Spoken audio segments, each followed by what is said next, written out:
Apa lu pernah mikir nggak sih, kenapa ada beberapa mobil di jalanan tuh kayak punya kekuatan super? Lampu merah diterobos, macet disikat, sirine nyaring bikin minggir, tapi kok jarang banget kena tilang, kayak kebal hukum gitu. Bayangin aja, lo lagi santai ngopi di warung. Tiba-tiba ada motor atau mobil ngebut banget, nyalain strobo kelap-kelip merah biru. Padahal bukan ambulans atau pemadam kebakaran. Atau yang paling sering, mobil mewah dengan plat nomor aneh-aneh kayak RF di depannya, nyelonong seenaknya di jalur yang harusnya macet. Kesel gak sih? Pasti kesel dong. Ini bukan cuma perasaan lo aja, banyak banget orang yang ngerasain hal serupa. Pertanyaannya, kok bisa begitu? Apa emang ada orang yang beneran di atas hukum jalanan? Atau ada rahasia di balik seragam dan plat nomor sakti itu? Oke, pertama kita bahas dulu kenapa sih muncul ilusi orang kebal hukum ini. Secara naluriah, kita kan melihat penegakan hukum itu harusnya adil buat semua. Tapi di jalanan, kenyataannya kadang bikin kita garuk-garuk kepala. Ada mobil biasa kena tilang cuma karena lupa nyalain sen. Tapi ada mobil plat khusus yang jelas-jelas melanggar rambu, malah dibiarin lewat.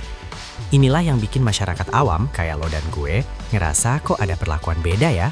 Contoh paling gampang, pernah lihat kan mobil dengan sirene atau strobo yang bukan peruntukannya, tapi dipakai buat nerobos kemacetan?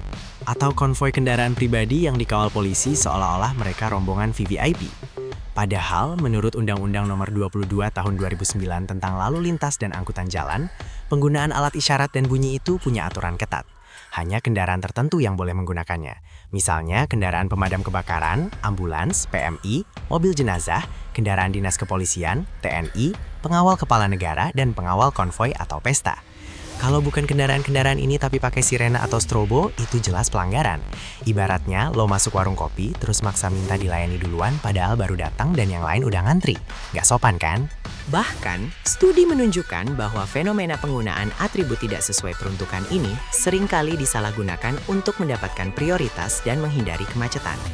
Ini menciptakan persepsi bahwa ada kelas-kelas tertentu di jalanan, di mana sebagian orang punya hak istimewa yang tidak dimiliki oleh orang lain.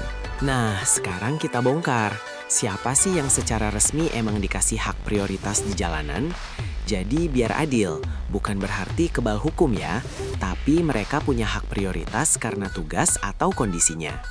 Pasal 134 UU LLAJ secara jelas mengurutkan siapa saja yang berhak mendapatkan prioritas di jalan.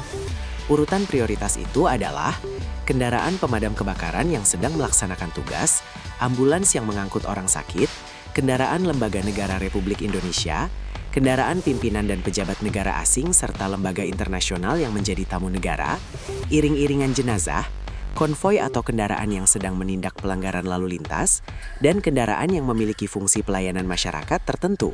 Kalau ada ambulans nyalain sirene, itu wajar banget.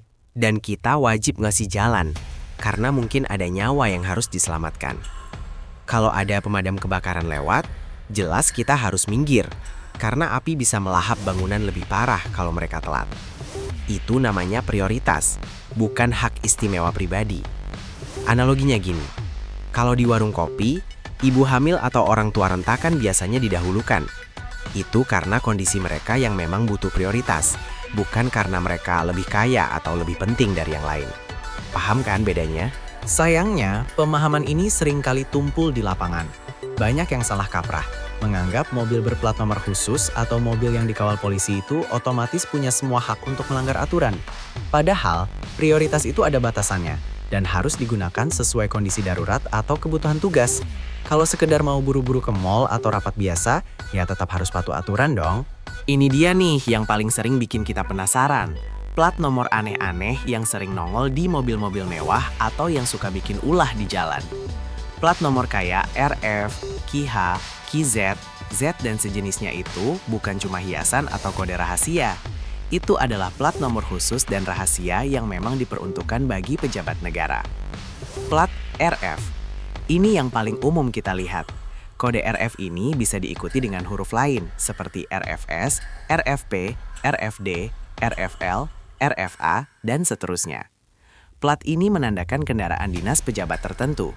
Misalnya, RFS itu untuk pejabat sipil eselon 1 dan 2. Digunakan untuk kendaraan dinas pejabat dari kementerian dan lembaga yang terkait dengan hubungan internasional atau keamanan. Plat KZ. digunakan untuk kendaraan dinas pejabat dari kementerian dan lembaga yang terkait dengan lembaga tinggi negara lainnya. Plat-plat khusus ini, terutama yang berkode RF, secara resmi memang ada peruntukannya untuk pejabat negara agar memudahkan mobilitas mereka dalam menjalankan tugas.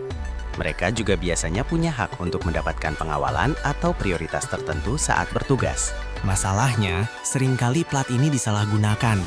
Banyak kita lihat mobil pribadi, bahkan bukan mobil dinas, yang pakai plat RF palsu atau yang sudah habis masa berlakunya. Atau, plat ini dipakai di luar jam dinas untuk kepentingan pribadi, tapi tetap minta prioritas. Ini jelas penyalahgunaan.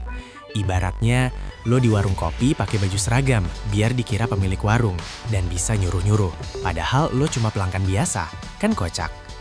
Penyalahgunaan ini bukan cuma soal gaya-gayaan. Data dari kepolisian sering menunjukkan peningkatan kasus penggunaan plat nomor palsu atau tidak sesuai peruntukan, terutama untuk plat RF yang sering dikaitkan dengan pejabat. Ini yang bikin citra plat khusus jadi jelek di mata masyarakat. Nah, ini pertanyaan yang paling bikin gregetan. Kenapa sih mobil-mobil sakti itu kadang dibiarin aja sama polisi? Ada beberapa faktor kompleks di sini. Pertama, dilema penegakan hukum di lapangan. Polisi itu juga manusia dan menghadapi tekanan. Ketika ada rombongan pejabat, entah itu VVIP atau pejabat penting, mereka punya prosedur pengawalan dan prioritas yang harus dijalankan. Kadang, dalam situasi tertentu, petugas di lapangan mungkin mendahulukan kelancaran rombongan itu demi kepentingan yang lebih besar, meskipun ada pelanggaran kecil. Ini bukan pembenaran, tapi realita di lapangan. Kedua, keterbatasan sumber daya dan prosedur. Petugas tidak selalu bisa menghentikan setiap pelanggaran, apalagi yang dilakukan oleh kendaraan yang sekilas terlihat berwenang. Ada juga tantangan dalam memverifikasi keaslian plat nomor khusus di tengah jalan. Data kepolisian menunjukkan bahwa penegakan hukum seringkali terkendala oleh kurangnya bukti yang kuat atau identifikasi yang cepat di lokasi kejadian, terutama jika kendaraan tersebut memiliki atribut yang menyerupai kendaraan dinas. Ketiga, budaya ewuh pakewuh atau sungkan. Ini budaya khas Indonesia. Kadang petugas merasa sungkan atau tidak enak kalau harus menindak pejabat atau orang yang terlihat punya backing. Fenomena ini diperparah dengan adanya oknum yang memang sengaja menyalahgunakan wewenangnya atau mengaku-ngaku sebagai pejabat untuk menghindari tilang. Namun, bukan berarti polisi diam saja. Pihak kepolisian sering melakukan razia atau penertiban terhadap penggunaan strobo, sirene, dan plat nomor khusus yang tidak sesuai peruntukan. Tapi memang, jumlah pelanggar dan tantangan di lapangan itu besar sekali. Jadi butuh peran serta aktif masyarakat juga untuk melaporkan. Terus, kalau begini, dampaknya ke kita, masyarakat biasa, apa dong? Jelas, ini bikin ketidakadilan. Kalau orang biasa kena tilang karena melanggar, tapi ada yang sakti, dibiarin, itu merusak rasa keadilan. Kedua, ini bikin kemacetan makin parah. Kalau semua orang merasa boleh nerobos, ya jalanan jadi makin semrawut. Ketiga, ini merusak citra penegakan hukum. Masyarakat jadi apatis atau bahkan tidak percaya lagi sama sistem. Jadi, apa yang bisa kita lakukan? 1. Jangan ikut-ikutan. Paling penting, jangan pernah tergoda untuk ikut-ikutan pakai strobo, sirene, atau plat nomor palsu. Selain melanggar hukum, itu juga bikin citra kita jadi jelek. 2. Pahami aturan. Pahami betul siapa yang berhak prioritas di jalan. Kalau ada ambulans, kasih jalan. Kalau ada mobil plat RF yang lagi nerobos padahal bukan dalam kondisi darurat, ya kita tahu itu salah. 3. Laporkan.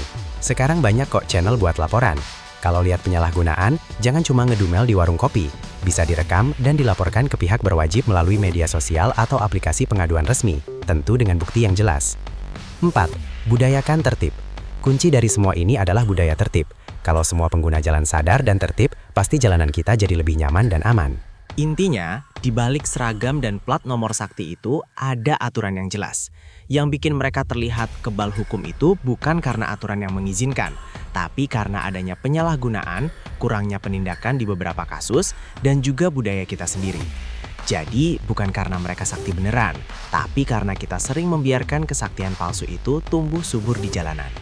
Gimana? Sekarang udah gak penasaran lagi kan kenapa ada orang yang kayak kebal hukum di jalanan?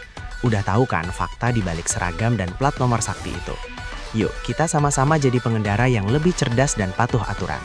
Jangan lupa, kasih tahu teman-teman lo juga, biar makin banyak yang melek fakta ini. Komen di bawah menurut kalian gimana, dan jangan lupa subscribe channel Faktanya Fakta, biar gak ketinggalan fakta-fakta mind-blowing lainnya.